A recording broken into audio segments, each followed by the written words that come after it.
तो last time हम लोगों ने कुछ एग्जांपल्स देखी थी और एग्जांपल्स के अंदर बेसिकली हम लोगों ने क्या देखा था कि इंडक्शन मोटर जो है उसके ऊपर अगर हमने जो चीज़ें पढ़ी पावर से रिलेटेड, टॉर्क से रिलेटेड उसके मुताबिक अगर हमने एनालिसिस करना हो तो वो हमने किस तरह से करना है। ठीक हो गया उसमें एक इंतहाई सिंपल एग्जांपल थी और एक जो थी वो थोड़ी-सी ज़्यादा ट्रिकी एग्जांपल थी as compared to the first one. उसको हमने देखा कि उसको कैसे सॉल्व करना है, इंड्यूस टॉर्क कैसे निकालना है, लो टॉर्क कैसे निकालना है, पी कन्वर्टर की तरफ कैसे जाना है, पी आउट की तरफ कैसे जाना है, पी इन की तरफ कैसे जाना है, डिफरेंट लॉसेस को कैसे देखना है। वो सारी चीज़ें जो हैं वो हमने उसके अंदर देख ली थी। फिर हम एंड में हमने एक बात की थी अ, जिसमें हमने कहा था कि इंडक्शन मोटर की जो टॉर्क स्पीड कैरेक्टरिस्टिक है, हमने कहा था कि ये बहुत ज़रूरी है कि हम हर चीज़ की टॉर्क स्पीड कैरेक्टरिस्टिक देखें, specially in case of motor. क्योंकि जो टॉर्क स्पीड कैरेक्टरिस्टिक है इसको हम बोलते हैं कि ये हमारी टर्मिनल कैरेक्टरिस्टिक्स हैं और हमने कहा था कि हम टर्मिनल कैरेक्टरिस्टिक की बेस पर ही 2 मशीन्स को जो है वो आपस में कंपेयर किया करते हैं। तो इन केस ऑफ जनरेटर्स दो terminal characteristics were voltage and current VI characteristics और in case of motors those terminal volt terminal characteristic were torque and speed. So we need to know the value or the shape of the graph of torque speed so that we know that किस type की machine को हमने किस जगह पे जो है वो यूज़ करना है। तो वो यही कहता है कि ये सब चीज़ें देखने के लिए अमूमन हम लोग जब डीसी मशीन्स की बात करते थे तो टॉर्क स्पीड कैरेक्टरिस्टिक ड्रॉ करना काफ़ी सिंपल था। हम लोग एक सर्किट लेते थे, उस सर्किट से हम एक केवीएल लगा के इक्वेशन ड्रॉ करते थे, निकालते थे, ड्राइव करते थे, उस इक्वेशन को यूज़ करते हुए हम उसको कन्वर्ट कर लेते थे इन the form of torque and speed और फिर हम देखते थे कि बाकी जो अगर चीज़ें हैं, if we keep all the other things constant तो टॉर्क और स्पीड के साथ रिलेशनशिप क्या बनता है। इसके केस में वो कहता है कि अगर हम टॉर्क स्पीड कैरेक्टरिस्टिक निकालना चाहते हैं, तो we have to know how does the torque of an induction motor changes as the load changes. Load बदलता है तो इंडक्शन मोटर की जो टॉर्क है उसके ऊपर क्या इफ़ेक्ट पड़ता है। टॉर्क जो है वो स्टार्टिंग कंडीशन में कितना दे सकती है इंडक्शन मोटर और स्पीड ऑफ इंडक्शन मोटर जो है वो कितनी डिक्रीज़ होती है जब हम उसके ऊपर लोड इंक्रीज़ करते हैं। वो कहते हैं ये सारी चीज़ें हम तब पता कर सकते हैं जब टॉर्क और स्पीड के दरमियान में हमें रिलेशन का पता हो। फिर हमने ये देखा कि नो लोड कंडीशन के अंदर हमारे पास जो इसका बिहेवियर होता है वो इंडक्शन मोटर का वो किस तरह से होता है। नो लोड और फुल लोड के ऊपर हम क्यों बिहेवियर देख रहे हैं क्योंकि हम देखना ये चाह रहे हैं कि टॉर्क और स्पीड का आपस में रिलेशनशिप क्या होता है। ये किस तरह से बिहेव करती है in the case of no load condition and in the case of full load condition. We are taking a look at two extreme conditions so that we may get an idea कि ये किस तरह से behave करती है with change in load. तो no load condition के अंदर वो ये कह रहा था कि हमारे पास जो क्योंकि सारी चीज़ें जो हैं वो स्टेटर की वजह से ही पैदा होती हैं। ई स्टेटर पैदा होता है, ई स्टेटर की वजह से बी स्टेटर पैदा होता है, बी स्टेटर एक रोटेटिंग मैग्नेटिक फील्ड है उसकी वजह से ईआर पैदा होता है, ईआर की वजह से आईआर पैदा होता है, आईआर की वजह से बीआर पैदा होता है और फिर वो बीआर जो है वो अपने आप को अलाइन करने की कोशिश करता है बीएस के साथ और एज़ अ रिज़ल्ट हमारे पास टॉर्क इंड्यूस होती है, फोर्स लगती है। तो कहता है नो लोड कंडीशन के अंदर हमारे पास जो है वो क्योंकि मैकेनिकल स्पीड में कन्वर्ट कुछ नहीं हो रहा होता, तो एट दैट टाइम जो है वो फ्रीक्वेंसी जो है हमारे पास वो मिनिमम होती है क्योंकि रोटर हमारा मैक्सिमम स्पीड पे चल रहा होता है very close to the synchronous speed and at that point हमारे पास जो फ्रीक्वेंसी होती है वो बहुत कम होती है। If the value of frequency is very low then it means that the value of rotor reactance is also very low because it is directly proportional to the frequency। तो वो कम हो गया उसकी वजह से ई आर कम हो गया because relative velocity is now very low. तो ई आर भी कम है, ई आर की वजह से आई आर भी कम है, ये सारी चीज़ें कम है। लेकिन स्टिल वो कहता है कि for this type of machine the value of current at no load condition is pretty high as compare to the other machine because इस केस में जो रोटर की मैग्नेटिक फील्ड है, जो स्टेटर की मैग्नेटिक फील्ड है, जो रोटर में से गुजरने वाला करंट है, जो स्टेटर में से गुजरने वाला करंट है, everything is being provided by the stator winding. तो स्टेटर में से जो करंट गुजर रहा है वो obviously as compare to the other machines जिसके अंदर हम रोटर को अलहदा से एक्साइट किया करते थे, एज कम्पेयर टू दैट यहाँ पे स्टेटर में से गुजरने वाला नो लोड करंट जो होगा वो ज़्यादा होगा। ठीक हो गया। फिर उसने ये कहा कि ये वेक्टर्स जो है वो हम पहले बात कर चुके हैं। फिर उसने ये कहा कि इंड्यूस टॉर्क जो है वो क्या होती है, B R cross B net होती है, ये भी हम ड्राइव कर चुके थे और साइन डेल्टा होता है। ठीक है। तो डेल्टा साइन डेल्टा जो है वो बेसिकली क्या है, the angle between B R B net and B R. तो वो कहता है जब हम लोड डालते हैं फिर क्या होता है, अब इसने ये जो हमारे पास कंडीशन दिखाई है, ये जो वेक्टर्स दिखाए हैं, इसके अंदर जो उसने लोड डाला है वो लैगिंग नेचर का है और लोड काफ़ी ज़्यादा है। अगर आप देखो तो बी एस के ऑलमोस्ट इक्वल ही बी आर जो है वो पैदा हो रही है, और बी आर की डायरेक्शन जो है वो हमेशा क्या होती है, आई आर के 90 डिग्रीज, क्योंकि इंडक्टिव नेचर है। तो आई आर लैग कर रहा था, क्योंकि मैंने बोला कि लैगिंग नेचर का लोड हमने डाला, और फिर जो है उसके 90 डिग्रीज के ऊपर हमारे पास बी आर पैदा हुई। दैट मीन्स कि जो वैल्यू ऑफ ये डेल्टा है वो काफ़ी ज़्यादा है, 90 से प्लस होगी। ठीक हो गया। बी एस के साथ 90 डिग्रीज पे अगर आई आर है तो उसके भी 90 डिग्रीज पे बी आर। तो ये तो मैंने तब कहा अगर आई आर 90 पे हो, लेकिन आई आर 90 से थोड़ा कम होगा, still the value of delta is beyond the value of 90 degrees. तो ये क्या कह रहा है कि इस केस के अंदर हमारे पास क्या हो रहा है कि काफ़ी हाई लैगिंग लोड जो है वो हमने उसके ऊपर डाला हुआ है। तो since the rotor speed is slower, अब होगा क्या, जब लोड डालेंगे स्पीड कम हो जाएगी, स्पीड कम होगी तो as a result E R की वैल्यू जो है वो, क्योंकि रिलेटिव मोशन बढ़ जाएगी, अगर रोटर की स्पीड कम होगी तो रिलेटिव मोशन बढ़ जाएगी, रिलेटिव मोशन बढ़ेगी तो ई आर की वैल्यू बढ़ जाएगी, ई आर की वैल्यू बढ़ेगी तो दैट मीन्स कि आई आर की वैल्यू बढ़ जाएगी, और आई आर की बढ़ेगी तो इसका मतलब है कि बी आर की वैल्यू इंक्रीज हो जाएगी। और अगर बी आर की बढ़ेगी तो हमें पता है टॉ इंड्यूस्ड के अंदर बी आर डायरेक्टली प्रोपोर्शनल आता है, तो अगर बी आर की वैल्यू इंक्रीज हुई है तो इंड्यूस्ड टॉर्क इंक्रीज हुआ है। एट दैट टाइम उसी वक्त हम ये भी देख रहे हैं कि डेल्टा की वैल्यू जो है वो 90 प्लस हो रही है। अगर डेल्टा की वैल्यू 90 से इंक्रीज हो रही है तो इसका मतलब है कि साइन 90 वाज इक्वल्स टू 1, और साइन 90 से ऊपर जब वैल्यू जाएगी, साइन 100 पे जाएगी, तो फिर वैल्यू दोबारा से ड्रॉप होना शुरू हो जाएगी। तो वो ये बोल रहा है कि बी आर इंक्रीज हो रहा है, at the same time sine delta की वैल्यू जो है वो डिक्रीज हो रही है, बट वो ये कह रहा है कि the increment in the value of B R is dominating the effect of decrement from the value of sine delta. ये बात क्यों हो रही है, क्योंकि स्पीड स्लो हो रही है, ई आर की वैल्यू बहुत ज्यादा बढ़ रही है, आई आर की वैल्यू बहुत ज्यादा बढ़ रही है as compare to the decrement in the value of sine delta, due to the value of sine delta. तो वो कहता है कि डोमिनेटिंग इफेक्ट यहाँ पे बी आर में इंक्रीमेंट का है, जिसकी वजह से जो इंड्यूस टॉर्क है वो बढ़ना शुरू हो जाता है। अब इंड्यूस टॉर्क बढ़ेगा, तो हमें ये पता लगा कि हम जैसे जैसे लोड डालते जाते हैं तो इंड्यूस टॉर्क जो है हमारा वो इंक्रीज होना शुरू हो जाता है, but up to a certain point, up to that point जिस वक्त तक हमारे पास बी आर की जो इंक्रीमेंट है वो डोमिनेट कर रही है to the value of sine delta. तो ये बोल रहा है कि एक हद ऐसी आ जाती है जिसके अंदर बी आर की वैल्यू अब और ज्यादा इंक्रीज उतना नहीं हो रही होती, जिसकी जितना जो है वो decrement due to sine delta ज्यादा आ जाता है। एट दैट पॉइंट वो जो डिक्रीमेंट है वो डोमिनेट करने लग जाता है और टॉ इंड्यूस नीचे गिरने लग जाता है, और जैसे ही टॉ इंड्यूस नीचे गिरेगा इसका मतलब है कि हमारे पास जो इंड्यूस टॉर्क है वो इतना नहीं है, हमारे पास जो मोटर में जान है वो इतनी नहीं है जितना हमने लोड उसके ऊपर डाल दिया। तो एज ए रिजल्ट हमारी मोटर जो है वो टुवर्ड स्टॉल कंडीशन जो है वो भागेगी, बड़ी तेजी से रुकना शुरू कर देगी। तो वो यही बात कर रहा था कि ये जो सिचुएशन आती है, ये सिचुएशन आती है for a typical induction motor, इस सिचुएशन को बोलते हैं पुल आउट टॉर्क। ये मैक्सिमम टॉर्क था जब उससे ऊपर लेके गए लोड को आप, फिर साइन डेल्टा की वैल्यू की जो डोमिनेंस है वो इंक्रीज हो गई और हमारी जो मोटर है वो स्टॉल कंडीशन की तरफ जाना शुरू हो गई। For a typical induction motor the pull out torque on the curve will be 200 to 250% of the rated pull out torque. अब हम ये भी देखेंगे कि पुल आउट टॉर्क निकालते कैसे हैं, लेकिन अभी के लिए सिर्फ वो ये कॉन्सेप्ट देना चाह रहा है कि पुल आउट टॉर्क एक्चुअली है क्या। तो वो कहता है कि 200 to 250% of the rated pull load जो है अगर आप उसके ऊपर डालोगे तो फिर वो पुल आउट टॉर्क अचीव होगा। 200 से 250% का मतलब यह है कि 2 से ढाई गुना ज्यादा। मतलब ये कि अगर 100 न्यूटन मीटर जो है वो उठा सकती थी हमारी मशीन, तो मैंने उसके ऊपर अगर 200 न्यूटन मीटर का लोड डाल दिया या 250 का डाल दिया, उसकी स्पेसिफिकेशन से 2 से ढाई गुना ज्यादा का डाल दिया, तो फिर पुल आउट टॉर्क जो है वो अचीव होगी। इसका मतलब ये हुआ कि आम दिनों में हमारे पास जो है वो पुल आउट टॉर्क अचीव होने का चांस जो है वो इतना ज्यादा नहीं है। We have a flexible cushion in between the rated value and the pull out torque value. तो यहाँ तक हम पहुंच गए थे।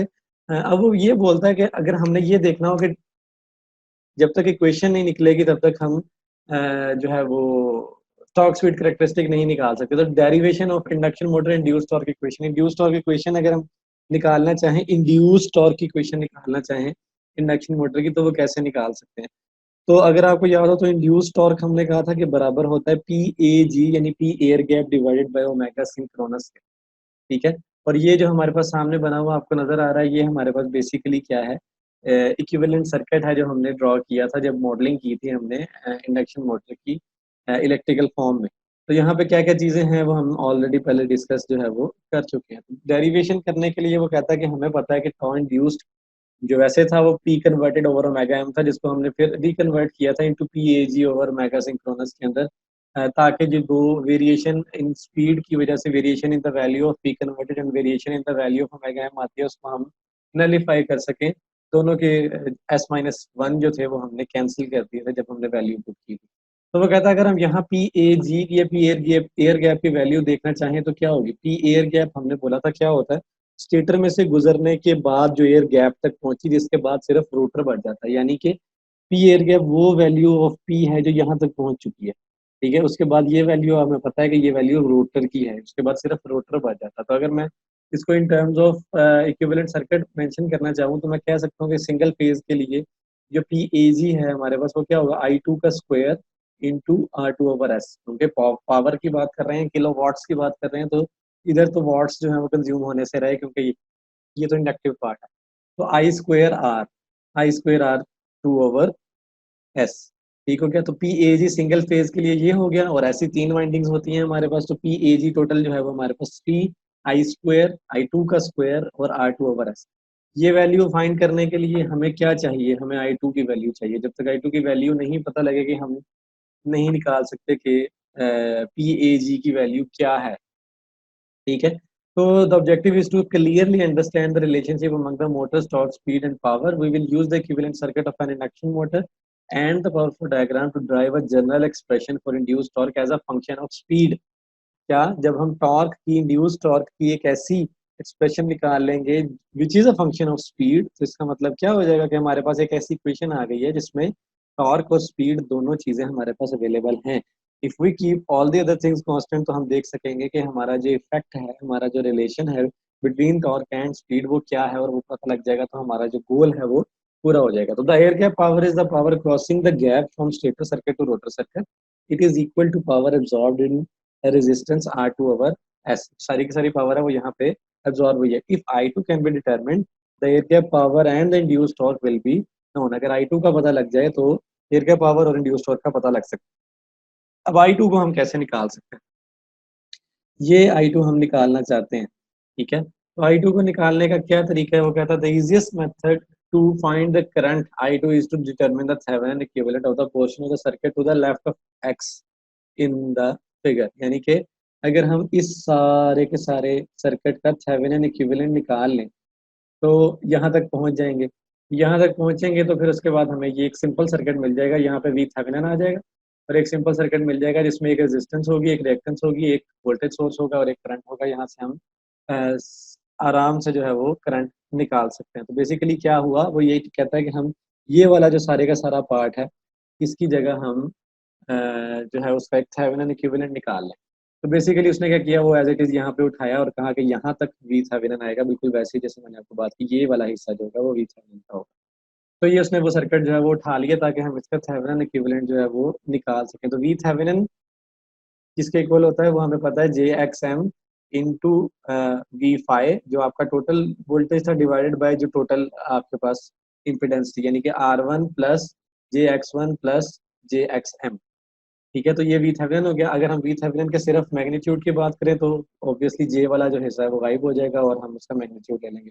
ऊपर से जे चला गया और नीचे आपके पास जो है वो क्या बचा, आर वन का square plus X one plus X M का स्क्वायर और होल का अंडर रूट। ये हमारे पास आ गया वी थेवेनिन। अब वो बोलता है क्योंकि हमें पता है ये जो है वो हमने पहले पढ़ा भी है और देखा भी है कि ये assumptions हमारी जो है वो काफ़ी हद तक ट्रू होती हैं कि एक्स एम की जो वैल्यू है मैग्नेटाइजेशन रिएक्टेंस की जो वैल्यू है वो बहुत ज़्यादा होती है as compare to X one. अगर आपको याद हो तो मैग्नेटाइजेशन रिएक्टेंस की वैल्यू हमने ट्रांसफॉर्मर में भी देखी थी और यहाँ पे भी देखी थी, और वो ज़्यादा क्यों होती है उसकी रीज़न भी देखी थी। सिमिलरली मैग्नेटाइजेशन रिएक्टेंस की वैल्यू वो कहता है आर वन से भी ज़्यादा है। ठीक है, हमें पता है कि मैग्नेटाइजेशन ब्रांच में बड़ा थोड़ा सा करंट जाता है जो मैग्नेटाइज करने के लिए यूज होता है, बाकी सारे का सारा जो बाकी करंट है उसने स्टेटर में से गुजरना है। तो we have to minimize the value of X one and R one and we have to maximize the value of X M. ठीक हो क्या, तो X M is way greater than X one and X M is way greater than R one. तो वो कहता है कि यहाँ पे अगर हम ये जो है वो एजम्पशन लेके चलें तो हम इसको थोड़ा और सिंप्लीफाई कर सकते हैं।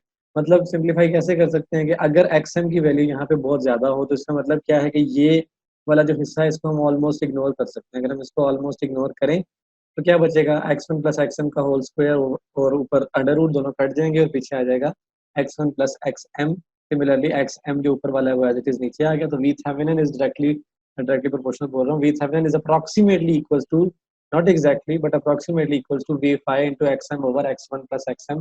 We have adopted this approximation, we have adopted this assumption, we have adopted this approximation in order to simplify the things for us, ताकि जब हम ये चीज़ें कैलकुलेट कर रहे हो तो हमारे पास इतनी ज़्यादा वैल्यूज़ या इतनी ज़्यादा कॉम्प्लेक्स इक्वेशंस हमारे पास ना आ जाएं कि हमें समझ ही ना आए कि क्या हो रहा है और हमने इसको कैलकुलेट कैसे करना है। तो basically by using this assumptions हमने किया क्या है, we have eradicated the concept of R1 from this equation. तो वो हमने निकाल दिया, बाहर निकाल के बाहर फेंक दिया। हमने इसको थोड़ा सिंपल कर लिया है और साथ हमने अप्रोक्सीमेशन यूज़ कर ली।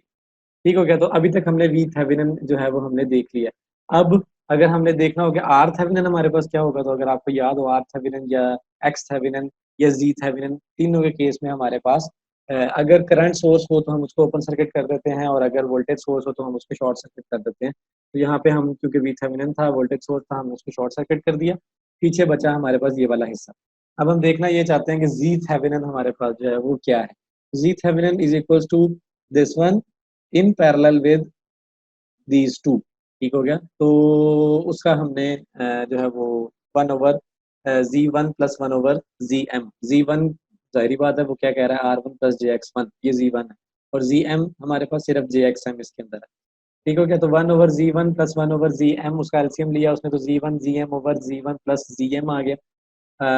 अब अगर हमें देखें तो हमें पता है हर इम्पीडेंस जो है वो बेसिकली क्या होती है। अगर हम इस फॉर्म में उसको लिख सकते हैं कि R Thevenin plus J X Thevenin, यानी कि जो भी आंसर हमारे पास इस चीज का आएगा उसमें जो जे वाला पार्ट होगा वो रिएक्टेंस होगी और जो रियल पार्ट होगा वो रेजिस्टेंस होगी। अभी उसने क्या किया है कि उसने वैल्यूज पुट की हैं जी वन।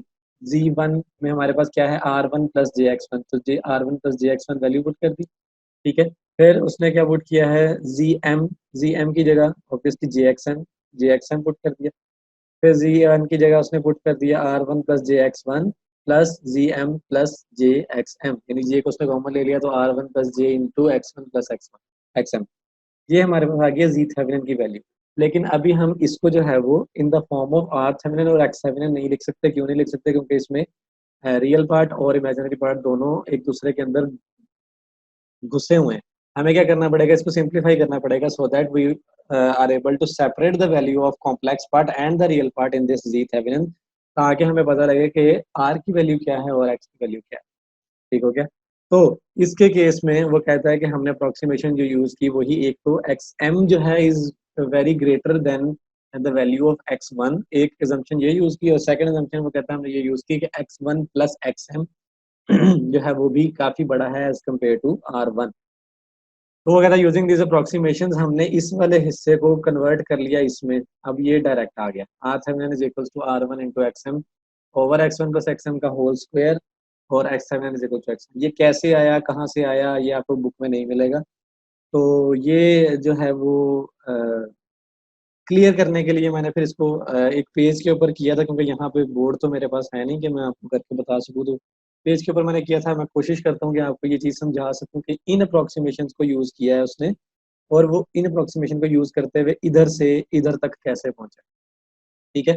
तो यहाँ पे अगर आप देखो तो जी थेवेनिन जो है वो आपके पास वो ये दिया हुआ था जो उसने दिया हुआ था, और अप्रोक्सीमेशन जो उसने कही थी वो हमें उसने बताई थी कि X M is very greater than X one और X M plus X one is very greater than R one. तो सबसे पहले तो ये है कि हमारा गोल ये है कि हम इसको जे और रियल पार्ट की फॉर्म में लिख सकें। तो उसके लिए हमें पता है कि यहाँ डिनोमिनेटर में जो जे आ रहा है उसको हमें हमें इससे जो है वो अपनी जान छुड़वाना पड़ेगी। और वो कैसे छुड़वाते होते थे, वो हम छुड़वाते थे by multiplying and dividing it with the conjugate. तो हमने क्या किया, multiply by R one minus J X M, J X one plus X M divided by similarly the same value. तो हमने इन दोनों को आपस में मल्टीप्लाई किया ताकि नीचे स्क्वायर आ जाए, और जे का स्क्वायर हमें पता है कि माइनस वन होता है। ये हो गया जी नीचे आर वन का स्क्वायर माइनस, ठीक है, X one plus X M का स्क्वायर। अब ये गायब हो गया ऑब्वियसली क्योंकि स्क्वायर था। वो दोनों जो है वो मल्टीप्लाई हुआ और एक तो आ जाएगा ए प्लस बी और a माइनस बी, इन दोनों को अगर हम आपस में मल्टीप्लाई करते हैं तो a square minus B square आता था। ठीक है, तो यहाँ पे अगर आपको गौर से आप देखो तो एक मिस्टेक नजर आ रही होगी यहाँ पे माइनस साइन की, खैर उसको बाद में देखते हैं। तो बेसिकली क्या हुआ, उसने इन दोनों को मल्टीप्लाई किया, नीचे आ गया r1 का स्क्वायर माइनस इसका स्क्वायर, और ऊपर जो है वो सिंपली इसके साथ मल्टीप्लाई हो गया, J X M R one plus J X one multiply by R one minus J X one plus X M. ठीक है, अब अगर आप देखो तो पहली अप्रोक्सीमेशन हमारे पास थी कि X one plus X M जो है वो काफी बड़ा है आर वन से, ये वाला हिस्सा, यानी कि अगर ये वाला पार्ट बहुत बड़ा है इस वाले पार्ट से, तो इसका मतलब है कि ये वाला जो पार्ट है ये डोमिनेट कर रहा है, तो इस वाले हिस्से को हम आर वन स्क्वायर वाले हिस्से को हम इग्नोर कर सकते हैं। हम ये कह सकते हैं कि नीचे जो है वो सिर्फ ये वाला हिस्सा बचेगा। ठीक है, तो नीचे उसने X one plus X M का होल स्क्वायर जो है वो उसने लिख दिया। ठीक हो गया, फिर ऊपर अगर आप देखो तो ऊपर क्या आ रहा है, R one minus J X one plus X M. इसी जगह पे अगर आप दोबारा देखो तो आपको क्या नजर आ रहा है कि ये जो R1 है और ये जो x1 प्लस एक्स एम है, R1 की वैल्यू बहुत कम है एज कम्पेयर टू दिस, तो फिर दोबारा से हम क्या कह सकते हैं, इस R1 को हमने जो है वो इग्नोर कर दिया। ठीक है, अगर इस R1 को हमने इग्नोर किया तो यहाँ पे एक माइनस आ गया, माइनस जे। ठीक है, अब क्या हो रहा है, दोबारा से नीचे आ जाओ, ये जो माइनस जे यहाँ पे आ रहा था, यहाँ पे ना साइंस की एक मिस्टेक है, वो मैं आपको बाद में बताता हूँ क्वेश्चन आंसर सेशन के अंदर। ठीक है, तो ये इसको हमने इग्नोर कर दिया और ये एज इट इज नीचे आ गया हमारे पास। नीचे आया तो अब अगर हम देखें तो यहाँ पे क्या हो रहा है, ये दोनों न्यूमरेटर के अंदर हैं और यहाँ पे वो बोल रहा है कि X one plus X M है, और हमें पता है कि एक्स एम जो है वो बहुत बड़ा है as compare to X one. तो एक्स वन को जो है वो हम इग्नोर कर सकते हैं, क्योंकि 10 + 0.5 अगर हो तो वो 10.5 होगा, जो obviously very near to the value of 10 है, या एक अच्छी अप्रोक्सीमेशन है टू द वैल्यू ऑफ 10। तो हमने क्या किया जी, यहाँ पे x1 को भी इग्नोर कर दिया और हम xm की जगह आ गए। अब यहाँ पे आ गया जी जे एक्स एम, ये दोनों आपस में मल्टीप्लाई होंगे तो क्या होगा, -1 आ जाएगा। -1 आएगा, क्यों आएगा, क्योंकि जे स्क्वायर हो जाएगा, जे स्क्वायर जो होता है वो ऑब्वियसली -1 के बराबर होता है। तो जे स्क्वायर यानी कि माइनस एक्स एम का स्क्वायर आ जाएगा। तो ये टोटल का टोटल क्या बना, ये टोटल का टोटल बनेगा R1 plus J X one, ये वाला हिस्सा, एक्स एम का square divided by X one plus X M का होल स्क्वायर, ये यहाँ पे माइनस माइनस से कैंसिल हो जाएगा। तो जो जी थेवेनिन अभी हमारे पास बना है वो बना है R1 plus J X one और आ गया X M over X one plus X M का होल स्क्वायर। अभी तक भी हम यहाँ तक पहुंचे हैं, हमें ये नहीं पता लगा कि आर थेवेनिन और जी थेवेनिन में कन्वर्जन जो है वो उसकी कैसे हुई है। अगर हम इसको आपस में मल्टीप्लाई करें तो ये वाला पार्ट R1 के साथ मल्टीप्लाई होगा तो ये रियल पार्ट बन जाएगा, R Thevenin is equal to R1 into X M का square over X one plus X M का स्क्वायर। ये तो निकल आई वो वैल्यू जो उसने हमें दी। एक्स थेवेनिन की वैल्यू उसने कहा था कि is equal to X one है, वो किस तरह से है, क्योंकि एक्स वन ये जे एक्स वन इसके साथ मल्टीप्लाई होना था। ठीक है, जे एक्स वन जब इसके साथ मल्टीप्लाई होगा तो इधर आ गया एक्स वन और इधर आ गया वही X M over X one plus X M का कंप्लीट स्क्वायर। अब वो कहता है कि क्योंकि हमने ये बोला था कि एक्स एम की वैल्यू जो है वो बहुत ज़्यादा है as compare to X one, तो हम ये बोल सकते हैं कि ये जो फ्रैक्शन है इसकी value almost close to one होगी। ठीक है, और अगर इसकी value almost close to one है तो हम बोल सकते हैं कि एस थेवेनिन जो है वो approximately equals to X one है। ठीक हो गया, क्योंकि ऊपर भी एक्स एम है नीचे भी एक्स वन है। अगर ऊपर एक्स एम की वैल्यू अगर हमारे पास जो है वो 10 हो और एक्स वन की वैल्यू 0.5 हो, तो हम क्या बोल सकते हैं कि ऊपर 10 होगा और नीचे 10.5 होगा, तो वैल्यू अगर आप निकालो 10 ओवर 10.5 की तो ऑलमोस्ट 0.95 या 98 के करीब निकलेगी। ठीक है, और वो एक्स वन से मल्टीप्लाई होगा तो एक्स वन की क्लोजेस्ट ही अप्रोक्सीमेटेड वैल्यू जो है हमारे पास एक्स थेवेनिन की निकलेगी। तो ये एक वो मेथड था जिससे उसने कन्वर्ट किया है जी थेवेनिन वाले पार्ट को अलहदा अलहदा आर थेवेनिन वाले पार्ट में और एक्स थेवेनिन वाले पार्ट में। ठीक है, तो यहाँ से उसने वैल्यू जो है वो ये दो वैल्यूज उसने निकाली हैं, R Thevenin is equal to R1 into X M over X one plus X M का होल स्क्वायर और X Thevenin is approximately equals to X one. अब वो कहता है कि ये अगर हम देखें ये सारी चीजें हमने निकाल ली, तो आर थेवेनिन और एक्स थेवेनिन निकाल लिए। अब हम I2 की वैल्यू जो है वो by using Thevenin equivalent circuit जो है वो हम निकाल सकते हैं। तो ये थेवेनिन इक्विवेलेंट सर्किट आ गया हमारे पास, पी थेवेनिन आ गया, आर थेवेनिन आ गया, एक्स थेवेनिन आ गया। अब इसमें से जो गुजरने वाला करंट है वो एक ही है। ठीक है, और वो I2 है, तो I2 इज इक्वल्स टू क्या हो जाएगा, V Thevenin over G Thevenin plus Z2 जो भी इसके अंदर है। वी थेवेनिन की वैल्यू एज इट इज लिख ली, और ये जी और दोनों जीज को उसने in the form of real and complex parts अलग अलग लिख लिए, तो R T H plus R2 over S आ गया, रियल पार्ट इसका, plus J X Thevenin plus J X 2, real part इसका और रियल कॉम्प्लेक्स पार्ट इसका और कॉम्प्लेक्स पार्ट इसका, ये इकट्ठा हो गया। और अब अगर मैं कहूँ कि I2 का मैग्नीट्यूड क्या है, तो ऑब्वियसली इसके ऊपर अंडर रूट आ जाएगा और दोनों के ऊपर स्क्वायर आ जाएगा। ठीक हो गया। यहाँ पे अगर आप देखो तो I2 की वैल्यू हमने निकाल ली। अब ये जो I2 की वैल्यू है इसको हम पुट कर देंगे इसके अंदर, ताकि हमें पता लगे कि PAG की वैल्यू हमारे पास क्या है। जब ये I2 की वैल्यू हमने इसके अंदर पुट की, तो यहाँ I2 का स्क्वायर था। ठीक है, I2 का स्क्वायर था, I2 का स्क्वायर था, तो हर जगह ऊपर भी स्क्वायर आ जाएगा, नीचे से स्क्वायर रूट कैंसिल हो जाएगा, तो ये यहाँ तक पहुंच जाएगा। अब हमने क्या किया, नीचे अगर ओमेगा सिंक्रोनस से भी मल्टीप्लाई करते हैं, तो ये PAG की जो वैल्यू थी वो कन्वर्ट हो जाएगी अब टॉ इंड्यूस की वैल्यू में। तो टॉ इंड्यूस की वैल्यू जो है वो हमारे पास यहाँ पे निकल आई is equal to this over this. यहाँ पे ओमेगा सिंक्रोनस जो है वो हमारे पास मल्टीप्लाई हो गया, टॉ इंड्यूस्ड और ओमेगा सिंक्रोनस की फॉर्म में हमारे पास जो है वो एक एक्सप्रेशन जो है वो नजर आई है। ठीक है, तो comments on the torque on the induction motor torque speed करो, हमारे पास क्या है कि वो कहता है कि the induce torque of the motor is zero at synchronous speed. ये बात तो हमें पता है, जैसे ही रोटर ने सिंक्रोनस स्पीड के ऊपर जाना है तो एट दैट टाइम वी जो है उसमें जीरो हो जाना है, ई जीरो हो जाना है, आई जीरो हो जाना है, वी आर जीरो हो जाना है और टॉ जीरो हो जाना है। तो सिंक्रोनस स्पीड के ऊपर हमारी जो टॉर्क है, यानी कि ये जो सिंक्रोनस स्पीड है, इस जगह पे जो हमारा इंड्यूस टॉर्क है वो जीरो होगा, वो उसने यहाँ पे जीरो मेंशन कर दिया। The torque speed curve is nearly linear between no load and full load. वो कहता है नो लोड और फुल लोड के दरमियान में जो टॉर्क स्पीड कर्व है वो ऑलमोस्ट लीनियर ही है।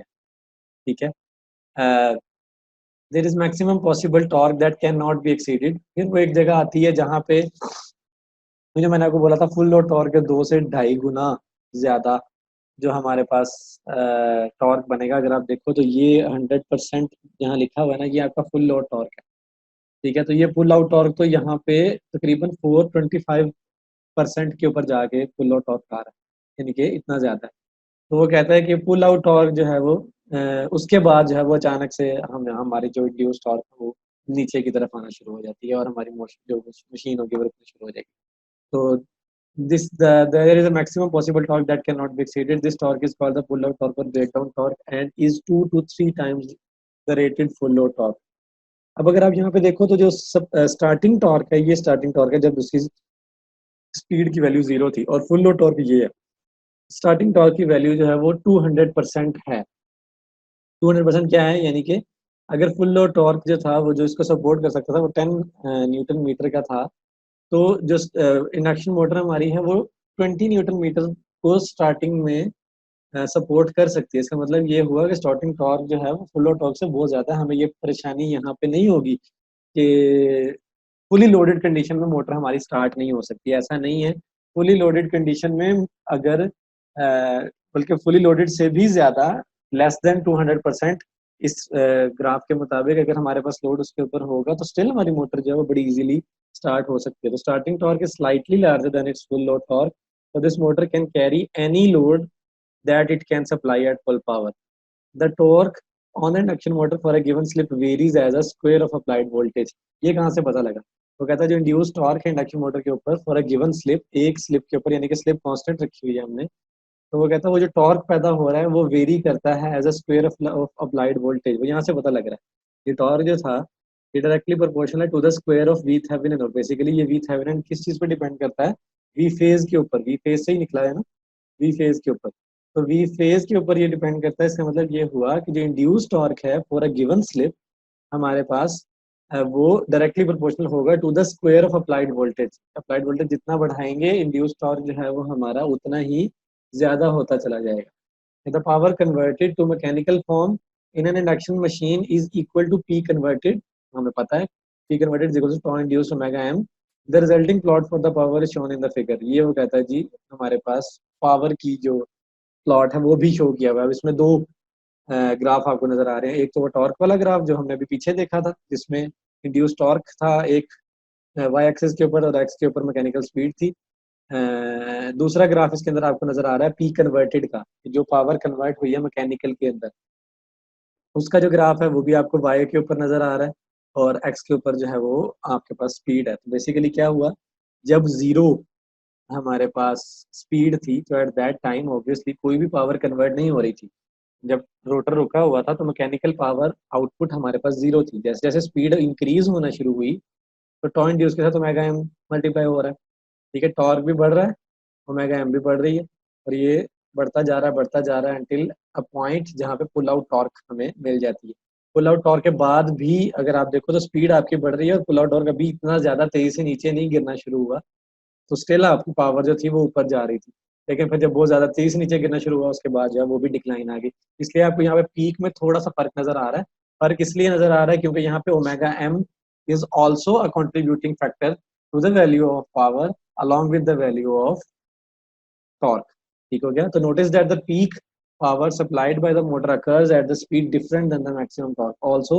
Of course no power is converted to mechanical form when the rotor is at zero speed। ठीक हो गया, तो ये हमारे पास फिलहाल के लिए इंड्यूस टॉर्क और पावर का वर्सेस स्पीड जो रिलेशनशिप था वो हमने यहाँ पे मेंशन किया है कि वो इस तरह से होता है। तो हमें ये पता लग गया है कि स्पीड का पावर के साथ क्या रिलेशनशिप है for induction machine, and speed का टॉर्क के साथ क्या रिलेशनशिप है इन केस ऑफ इंडक्शन मशीन।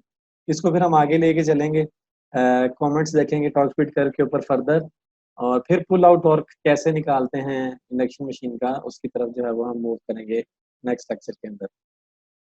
तो this is it for today.